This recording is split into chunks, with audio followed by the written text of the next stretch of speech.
Bonjour, aujourd'hui je vous invite à méditer sur la première lecture tirée du livre des Actes des Apôtres. Que nous apprend cette belle page des Actes des Apôtres concernant le baptême? D'abord, qu'il faut se mettre en route. Mets-toi en marche vers le midi, prends la route qui descend de Jérusalem à Gaza, dit l'ange à Philippe. Pour qu'il retrouve l'Éthiopien, lui-même en route sur son char, puisqu'il revient de son pèlerinage à Jérusalem, et qu'il rentre chez lui. En fait, on bouge beaucoup dans ce texte. On marche, on avance, on court même. Pour répondre aux appels du Seigneur, c'est tout le contraire de l'immobilisme. Pour cheminer vers le baptême, vous le savez bien, il faut se rendre disponible, être prêt à bouger, à se mettre à l'écoute des appels de Dieu, se mettre en route pour être prêt à répondre. Ensuite, je dirais bien que le baptême est avant tout une rencontre. D'abord, dans notre texte, la rencontre de l'Éthiopien et de Philippe. C'est pour rejoindre l'Éthiopien que Philippe s'est mis en route.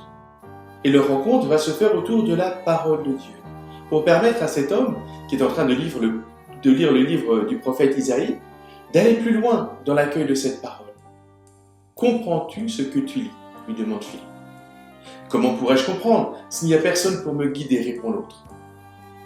Nous avons donc besoin les uns des autres pour avancer dans la vie, pour apprendre, pour comprendre. Nous avons aussi besoin des autres pour apprendre à connaître le Seigneur, pour découvrir sa présence, pour savoir ce qu'il attend de nous. Comme le jeune Samuel, vous souvenez-vous, dans l'Ancien Testament, qui avait eu besoin du prêtre Élie pour comprendre que c'était le Seigneur lui-même qui l'appelait à se lever. On ne peut pas être chrétien tout seul, et c'est ensemble, les uns avec les autres, les uns grâce aux autres, que nous apprenons à connaître le Seigneur, que nous cheminons vers le Père, que nous grandissons dans la foi. Chaque année, de nombreux hommes et femmes s'adressent à l'Église comme l'Éthiopien, là où ils en sont. L'aventure de la foi est toujours un compagnonnage, une rencontre avec les autres, car la foi se transmet. Elle est un témoignage rendu à Jésus par quelqu'un et qui est partagé par quelqu'un d'autre. Ce que j'ai, je te le donne, disait Saint Pierre à l'infirme de la belle porte du temple. C'est comme ça que l'Église, la paroisse, la famille paroissiale s'agrandit par de nouveaux frères qui y entrent. Et l'Église n'est pas autre chose que ce peuple débaptisé.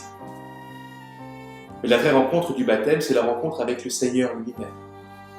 L'Éthiopien l'a bien compris, c'est pourquoi il demande à Philippe d'être baptisé. Il ne veut pas en rester à une connaissance extérieure, à une juste compréhension des choses.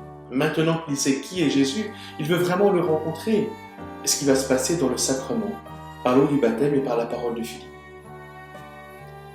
Mais au-delà des signes visibles, de l'eau qui coule et de ses paroles, il y a le don de la foi. Il y a la rencontre cœur à cœur entre le Seigneur et l'Éthiopien, entre le Seigneur et chacun d'entre eux. Dans notre texte, le don de la foi se traduit par ces mots « L'eunuque poursuivait sa route, tout joyeux ». C'est la joie qui manifeste sa vie nouvelle. Désormais, il n'est plus seul, il sait que le Seigneur l'accompagne, qu'il est avec lui. Il sait, comme dira saint Paul, que le Seigneur vit en lui, par le don de son esprit. Aujourd'hui, nous vivons une étape importante, tous, sur la route qui nous mène à Jésus. Et c'est l'occasion de témoigner de ce que nous avons reçu par la joie de l'Évangile. Et nous pourrions tous nous poser la question, qui ai-je conduit vers le baptême? Ma joie est-elle communicative au point de provoquer le désir de rencontrer Jésus autour de moi? Je vous invite aujourd'hui à prier pour les catéchumènes de la paroisse. Et je vous lance un appel aussi.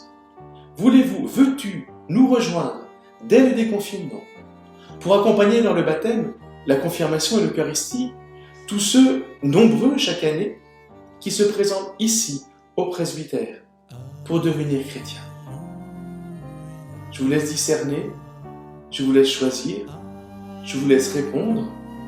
Nous avons besoin de vous. Bonne journée.